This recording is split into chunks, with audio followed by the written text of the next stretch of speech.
सबों को जोहार। संताली अड़ंग में आपका स्वागत है।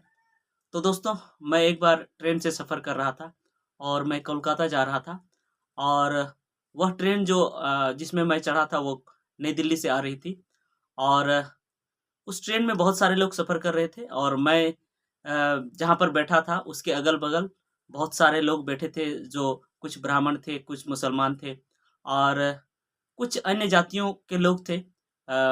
अधिकतर थे उच्च जातियों के लोग, चूँकि मैं स्लीपर में सफ़र कर रहा था। तो वहाँ पर हम लोग तरह-तरह की बातें कर रहे थे। मैं भी उ उनके बातों में मैं पार्टिसिपेट कर रहा था। मैं भी बहुत सारे बात मैं भी कह रहा था और वे मेरे और गौर भी कर रहे थे। मेरी बातों को वे तवज्जो दे रहे थे।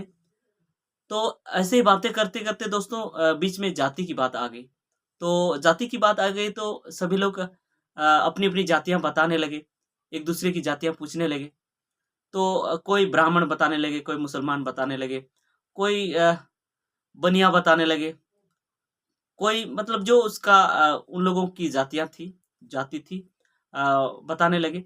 तो तभी मेरी ओर एक आदमी ने इशारा किया कि आप कौन-सी जाति से आते हो? तो तुरंत मैं मतलब कुछ शर्मिंदगी सी महसूस किया। मतलब मैं सोचने लगा कि मैं एक आदिवासी हूँ। अगर मैं आदिवासी बताऊँ तो क्या बोलेंगे ये लोग? तो फिर मैंने सोचा कि उतनी अच्छी-अच्छी, मीठी-मीठी बातें हम लोगों ने की और अगर मैं आदिवासी बताऊँगा तो ये शायद कुछ यहाँ पर कुछ ये गलत नहीं सोचेंगे या तो ये मुझे नीच नहीं सोचेंगे।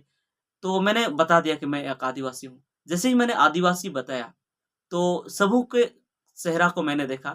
कुछ मतलब उन लोगों सभी का चेहरा कुछ बदल गया और ऐसा लगा कि मुझे घृणित नज़र से देख रहे हैं और मुझे उस समय ज़्यादा विश्वास हुआ जब भी मैं कुछ बात कहता था कि वे मुझे तवज्जो नहीं दे रहे थे।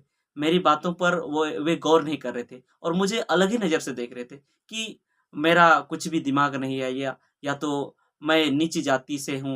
मतलब कुछ भी मेरी ओर ध्यान बाद में नहीं देने लगे। पहले बहुत ही रुचि से वे मुझसे बात कर रहे थे।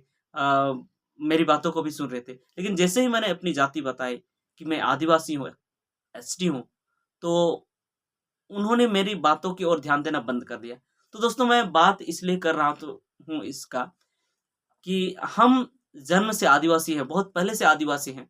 जब भारत आज़ाद नहीं हुआ था उसी समय से है, हम आदिवासी हैं और हमारे आस-पास के गैर आदिवासी और अन्य जातियाँ और जो भी हैं सरकार भी या तो सभी हमें आदिवासी के नाम से पुकारते हैं। हमें कहते हैं कि ये लोग नीच जातियाँ हैं और हम लोगों ने बहुत सारा दंश झेला, बहुत कठिनाई झेली। ऐसा भी हुआ कि हम कभी पीने का पानी हमें नहीं दिया गया।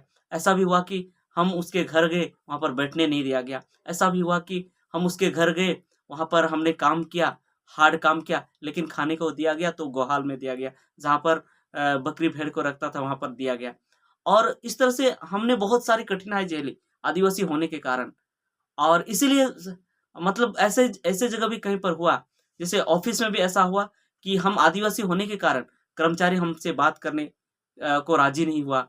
डीसी हमसे बात करने के लिए राज़ी नहीं हुआ, बीडीओ हमसे बात करने के लिए राज़ी नहीं हुआ। हमें मतलब जैसे ही उन्हें पता चला कि ये आदिवासी है, हमें गाली दे कर के भगाया गया और चूँकि हम तो मतलब ईमानदार आदमी हैं, किसी को ठेस नहीं पहुँचाते हैं, किसी का मतलब उतना जल्दी हम लोग प्रतिशोध नहीं करते हैं, उसका जवाब हम लोग नहीं देते हैं। तो इसीलिए हमें मतलब डाँट फटकार करके भगाया गया। बहुत सारा काम हमारा नहीं हुआ, लेकिन अगर वहीं पर मेरे सामने ही अगर दूसरी जाति वहाँ पर गए, तो उन्हें प्यार से कहा गया और उनके काम को बना दिया गया। मेरे सामने ही बहुत सारे लोगों का काम बन गया और मेरा काम नहीं बना, चूँकि मैं आदिवासी था। तो इस तरह से दोस्तों हम शुरू से हम आदिवासी हैं और हम अपनी पहचान आदिवासी के रूप में देते रहे हैं। इसीलिए हमें बहुत सारी कष्ट झेलनी पड़ी, बहुत कठिनाई हुआ हमें ज़िंदगी में। तो इसीलिए सरकार को मतलब ये सूझा कि इन लोगों को रिज़र्वेशन दिया जाना चाहिए, क्योंकि अगर इन्हें रिज़र्वेशन नहीं दें, तो कर्मचारी लोग और जो भी हैं ऑफ़िस के ऑफ़िसर्स लोग, वे इन लोगों के काम को नहीं करेंगे और इन लोगों के लिए अगर हम कोई एक्ट नहीं बना देते हैं कि इन लोगों का अगर काम नहीं किया जाए, इन लोगों को अगर गाली दिया जाए, तो अ, कार्रवाई हो सकती है। तो कर्मचारी लोग, ऑफ़िसर लोग काम नहीं करेंगे, इन लोग को गाली भी देंगे और इन लोग के लिए काम भी नहीं करेंगे। और ट्रेन में भी ऐसा होगा कि इन लोग को सीट में बैठने नहीं दिया जाएगा। ऐसा होगा कि कभी पानी पीने नहीं दिया जाएगा। तो इसीलिए सरकार ने हम लोगों के लिए कानून बनाया, एससी जो अ, एससी-एसटी अत्याचार अधिनियम, इस तरह का कानून बनाया और बहुत सारा कानून बनाया ताकि हमारे ऊपर अत्याचार ना हो। इसके साथ ही नौकरी में हमें रिज़र्वेशन दिया। चूँकि जहाँ भी मतलब चयन करने वाले लोग थे, सब ऊँची कास्ट के लोग थे और ऐसा भी होता था कि हमें मतलब नंबर मतलब लाते हुए भी हमें रिजेक्ट कर दिया जाता था। तो अ, अगर हमारे लिए सुरक्षित सीट हो, तो वहाँ से हमें रिजेक्ट नहीं किया जाएगा, वहाँ पर हम ही लोगों को लिया जाएगा। तो इसीलिए मतलब उसको सुनिश्चित करने के लिए, ताकि ये लोग भी सरकारी नौकरी कर सकें, इसीलिए सरकार ने हमें रिज़र्वेशन दिया। हमें मतलब हमारे लिए सीट को सुरक्षित किया। तो दोस्तों, अभी इस समय बहुत सारे दूसरी जातियाँ, जो पहले अपने आप को क्षत्रिय कहते थे, अपने आप को ऊँची जाति कहते थे और वास्तव में वे ऊँची जाति है, और जो लोग अभी हमारे एसटी में, आदिवासी में घुसने के लिए अभी उतना आंदोलन कर रहे हैं, वही लोगों ने, उन लोगों ने भी हमारे ऊपर अत्याचार किया। बहुत जगह ऐसा हुआ कि उन लोगों ने हमें आदिवासी माझी कह के हमें चिढ़ाया और हमें कहा कि आप आदिवासी हो, इस तरह से मतलब हाय दृष्टि से, घृणित नज़र से हमें देखा, घृणित अ, बात से हमें मतलब कुछ भी कहा। तो इस तरह से हुआ। तो और वही लोग अभी एसटी में घुसने के लिए, आदिवासी में घुसने के लिए अभी उतना सारा आंदोलन कर रहे हैं। तो मैं, मेरे नज़र में, मेरे राय में ये उचित नहीं है। चूँकि रिज़र्वेशन उसी को दिया गया है, उसी के लिए सुरक्षित सीट दिया गया है, जो वास्तव में वे जातिवादी जो है यहाँ भारत में, जातिवादी व्यवस्था उससे पीड़ित है और हम लोग जातिवादी व्यवस्था से पीड़ित हैं, इसीलिए हम आगे बढ़ने का अवसर नहीं पाते हैं। और जो लोग अभी माँग कर रहे हैं, वे लोगों के लिए आगे बढ़ने के अवसर पहले से ही उपलब्ध है और वे आगे बढ़ रहे हैं। उन्हें कभी भी जातिवादी व्यवस्था के शिकार नहीं होना पड़ा है।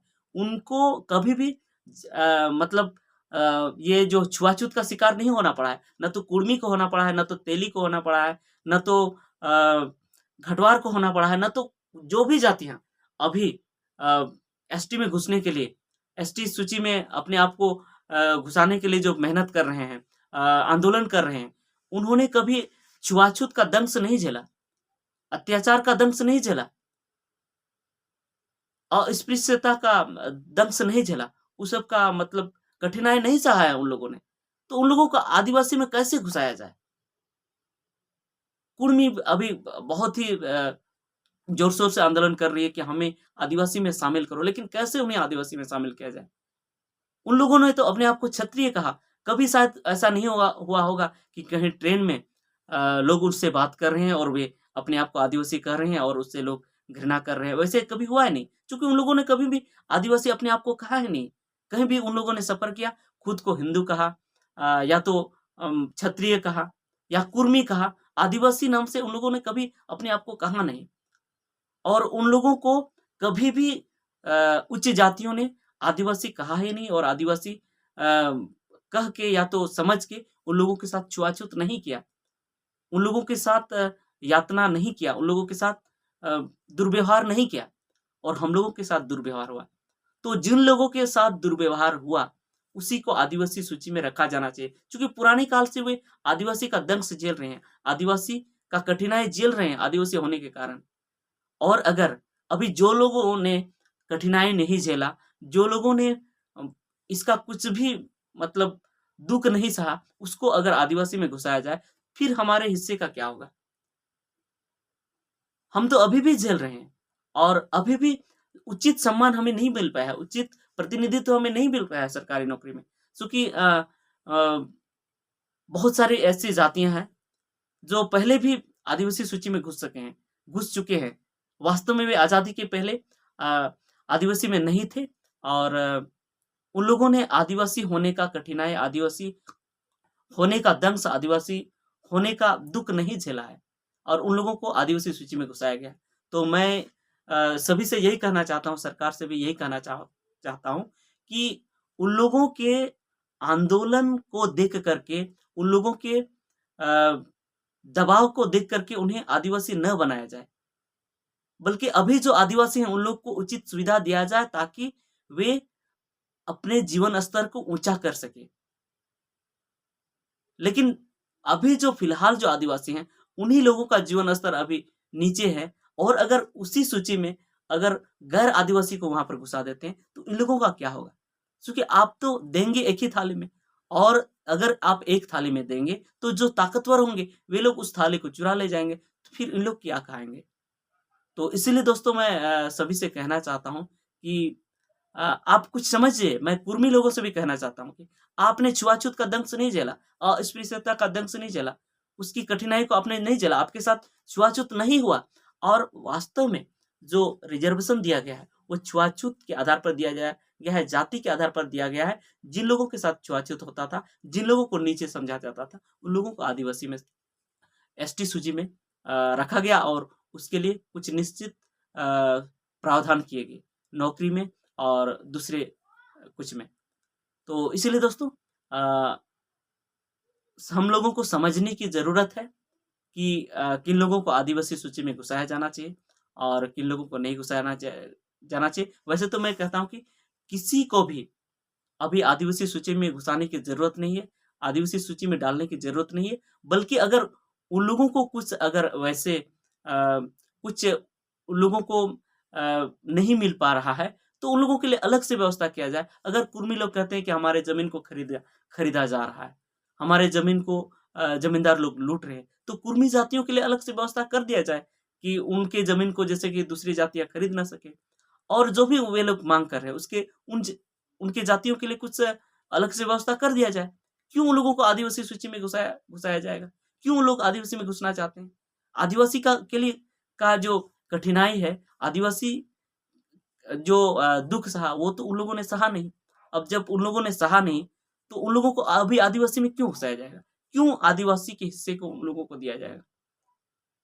तो यही कहना था दोस्तों।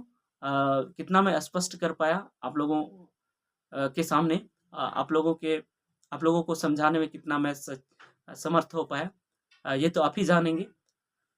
तो दोस्तों आज की वीडियो में इतना ही। सबको जोहार।